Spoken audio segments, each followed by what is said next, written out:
Hey, hello.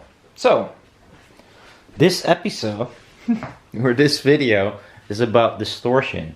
I'm no expert in distortion measurements. I'm gonna measure one and the same tweeter in the mini monitor and in the Tractrix horn, and some people don't care at all about distortion. It's all about the frequency response. Some people are more like, I don't care about frequency response and or distortion. I like dispersion.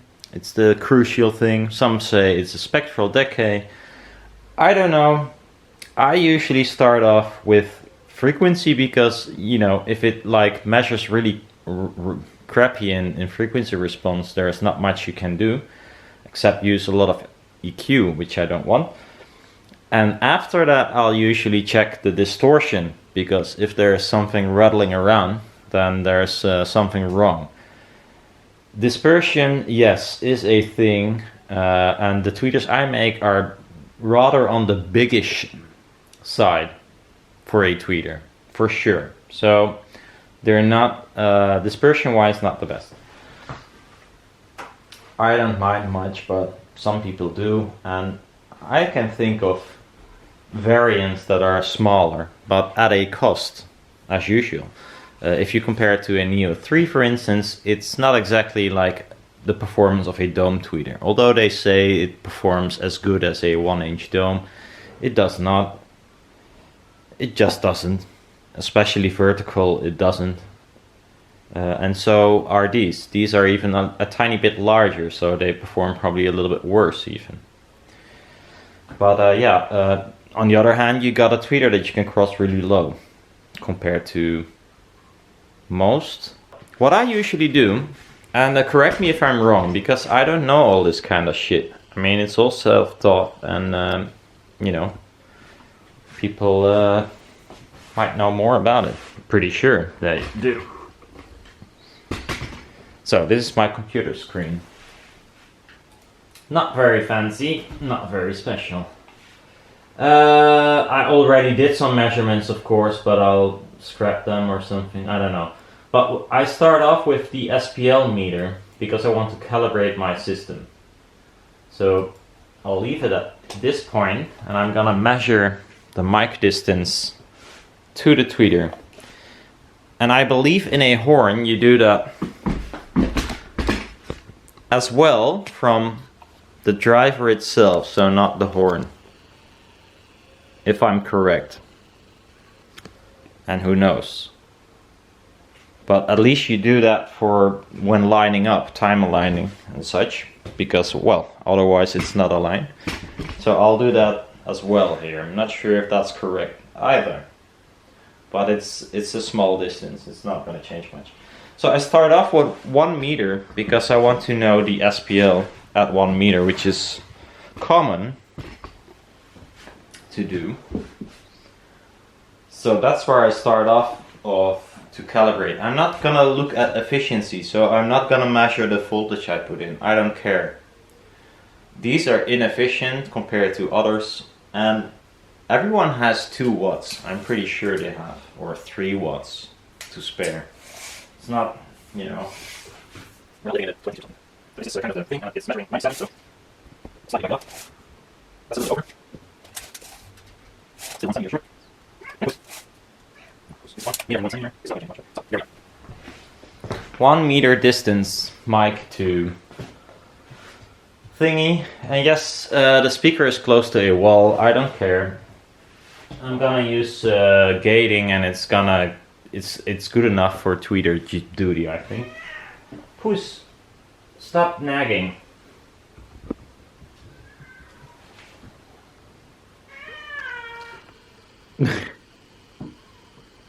She wants more food.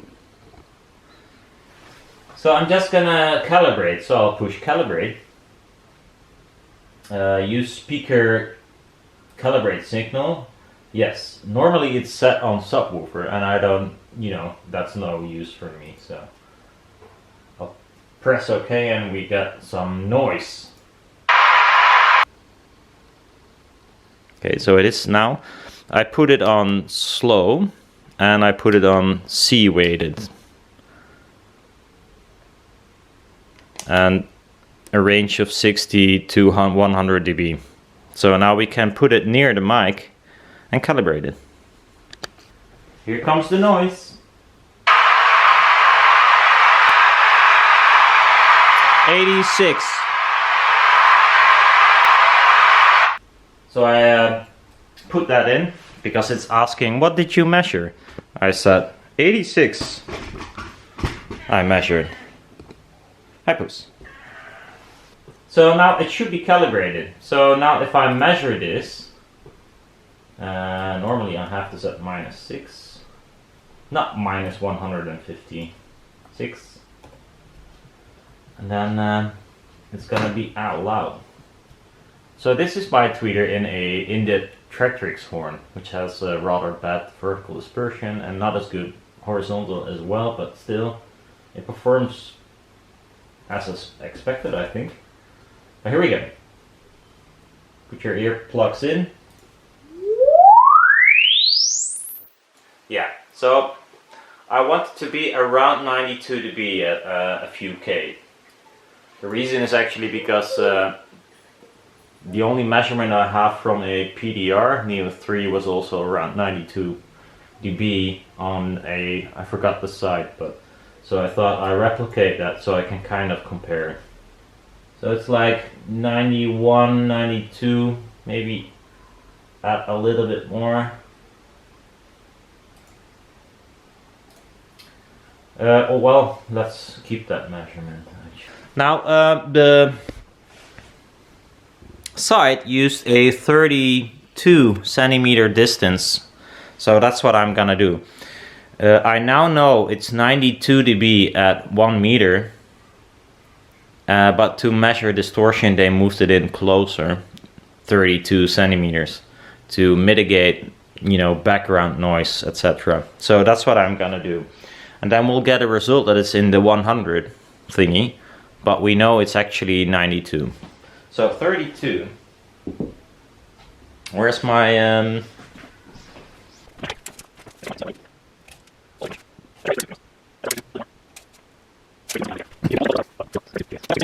once more, really loud. Okay, so we got that. By the way, if you want to know where I put a crossover or something, because someone is gonna ask, it is at 824 dB per octave. Not something I would use normally, but I would cross a little bit higher than this, or not even play this loud, because that is kind of a thing. If you don't play that loud, you can cross over a little bit lower. This is just to protect the driver and still be able to like pump it up and see what the distortion does. There's no filtering, no EQ. In the parametric EQ there's a notch at 65 Hertz, but I think that's the room node here for my woofer, so it's not gonna influence anything. So there's nothing. Let's see what it does in a flat baffle called the mini monitor, and we'll do the same, and then I can show you what what the distortion is in such a simple baffle, and also what the benefit is of a horn. Not so much the output, but we'll get to that. I mean, in terms of loudness, it's not to get something louder than it is, but I want to zoom in, zoom out. So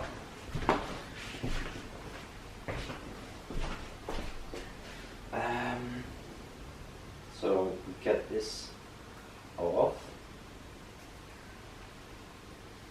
and it's quite convenient tape to it, so it's quite nice.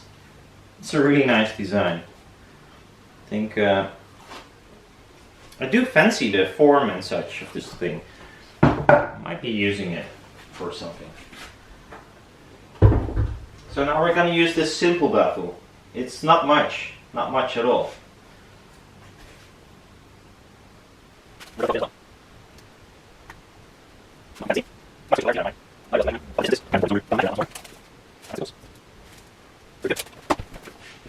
So now we measure this setup once. Alright, we got all our measurements. I'll give them a name. Still, if someone has a Neo 3 PDR, I'm still interested. Because I want to compare this to something else. And I don't have any something else. Let's, I'll go to the computer and wait. My Wi-Fi is rather slow, so. Well, so this is RumaQ Wizard, my RumaQ Wizard, that is. So this is the response at 1 meter, which is rather okayish. In the Tractrix horn that I use as reference. So this is the correct 92 point something even, almost 93 dB. But heck.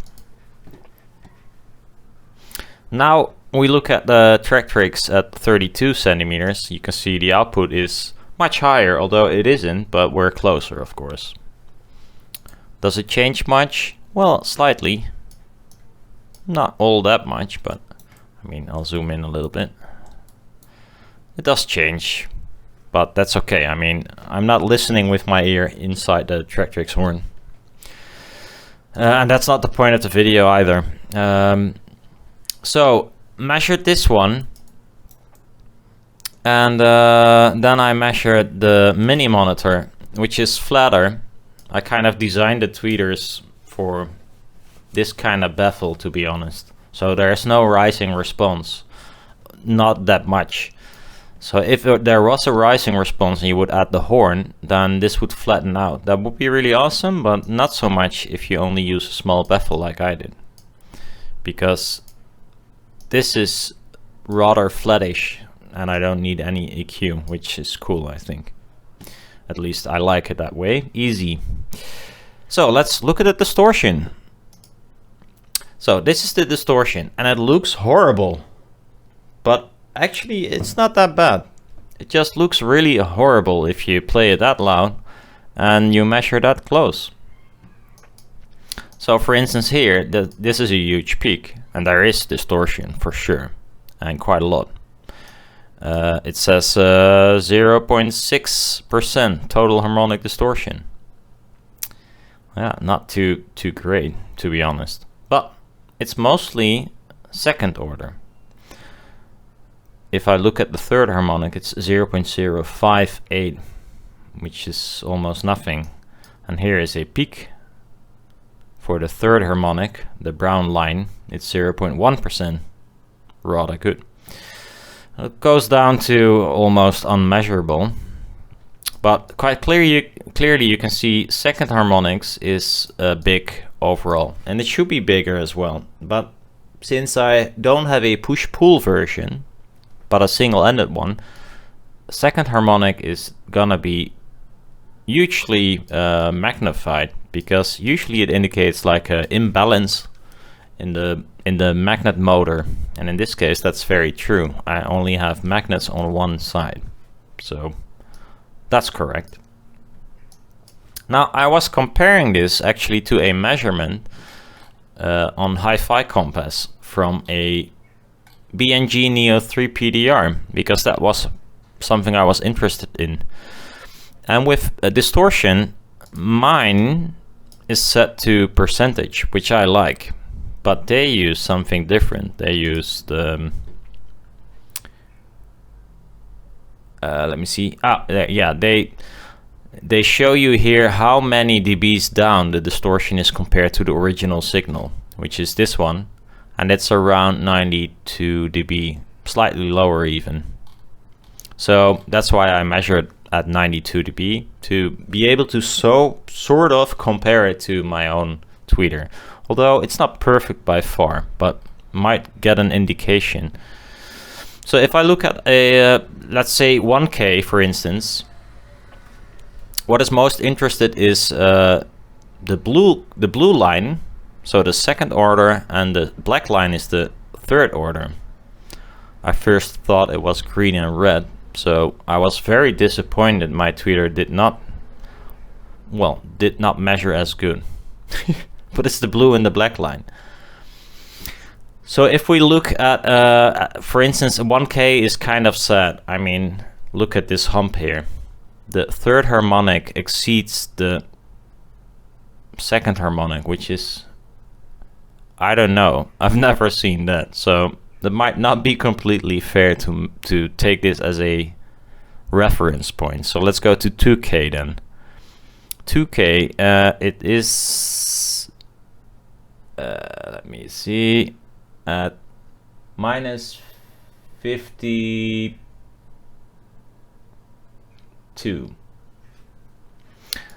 At 2K. So here it is, oh, it's still in percentage. You can change that here in the settings of room EQ, dB relative, I think it was. And then we can see that at 2K it is, the third harmonic is minus 63, and here it was minus 53, so worse, but that's okay. But and second harmonic is minus 53 at my measurement, and his measurement, or at those, is 53, so that corresponds. My third harmonics is just lower, etc, etc, etc. If you look at 1K, that's gonna be a sad story for them, I think, because that is at minus. There's probably something wrong with this driver, I think, or I don't know. If I would see something like this, I would rebuild the whole thing. It's minus 38. Yeah, my third harmonic is minus 51. My second order is even lower than their third, which is minus 40. So yeah, it looks crap, but it actually is not crap. It's rather good. I mean, this is playing at 92, 93 dB, which is quite loud, I think. At least when I sweep, it's rather loud. I'm definitely not listening to that kind of levels of music, I think, but who knows? Some people do, and then this might not be for you. Although I don't have any comparison to other tweeters as for beside this this measurement here, so I don't know. But the Tractrix horn, and that's the funny thing. So we'll look at the distortion. This is in the mini monitor. So that's only the flat baffle, is nothing special, just a tiny baffle. So if you look to the Tractrix here, at the same distance, let's first look at the frequency response of that thing. Then we see this. So it has a, well, it adds in the low end. It adds also a little bit here, but I think if you move out a little bit further away, this will kind of diminish. I mean, they measured the thing at 32 centimeters. I don't think you have to measure a Tractrix horn at 32 centimeters. I think that's too close. So this should be a little bit lower here, this purple line. I don't think it's that massive, and it's also a bit curved, but who knows.